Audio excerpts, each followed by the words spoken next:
નર્મદા જિલ્લાના ડેડિયાપાડા તાલુકાના આમ આદમી પાર્ટીના ધારાસભ્ય ચેતર વસાવાના નેતૃત્વમાં વહેલી સવારે જૂના રાજ ગામથી પદયાત્રા શરૂ થઈ હતી કે જેમાં ઐતિહાસિક પૌરાણિક અને પર્યટન સ્થળો જેમ કે ઉપલા જૂના રાજ, વેરીસાલ, પાંચ ખાડી, કમોદિયા અને દેવહાત્રાને જોડતા રસ્તાના નિર્માણની મુખ્ય માંગ ઉઠવામાં પામ્યું છે. એટલે કે આ પદયાત્રા દ્વારા સ્થાનિકોની વર્ષોથી ચાલતી મુશ્કેલીઓને રજૂ કરવામાં આવી હતી, જેમાં ચોમાસામાં ગામનો સંપર્ક તૂટી જવો અને ઇમરજન્સીમાં 108 એમ્બ્યુલન્સ પણ પહોંચી ન શકવાની સમસ્યા સૌથી મોટી છે.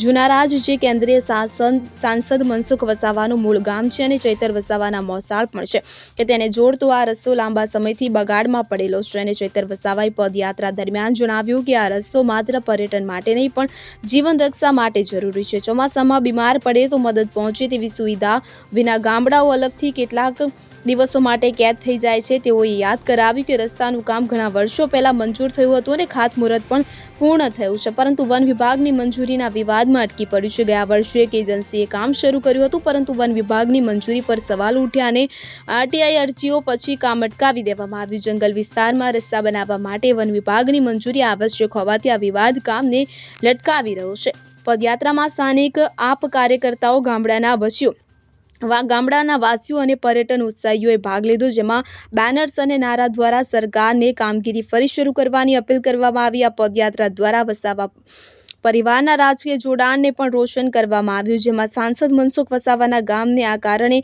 વધુ મહત્વ મળ્યું. વસાવાએ જણાવ્યું કે આ માત્ર રસ્તા નહીં પરંતુ વિકાસની લડત છે. આગામી દિવસોમાં વધુ આંદોલનો કરીશું જ્યાં સુધી કામ ન શરૂ થાય. પદયાત્રા દરમિયાન ગામડાની મુશ્કેલીઓના વર્ણનથી હાજરીઓમાં ભાવુકતા જોવા મળી. આ પગલું નર્મદાના આદિવાસી અને પર્યટન વિસ્તારોમાં વિકાસની માંગને નવી ઉર્જા આપી શકે છે.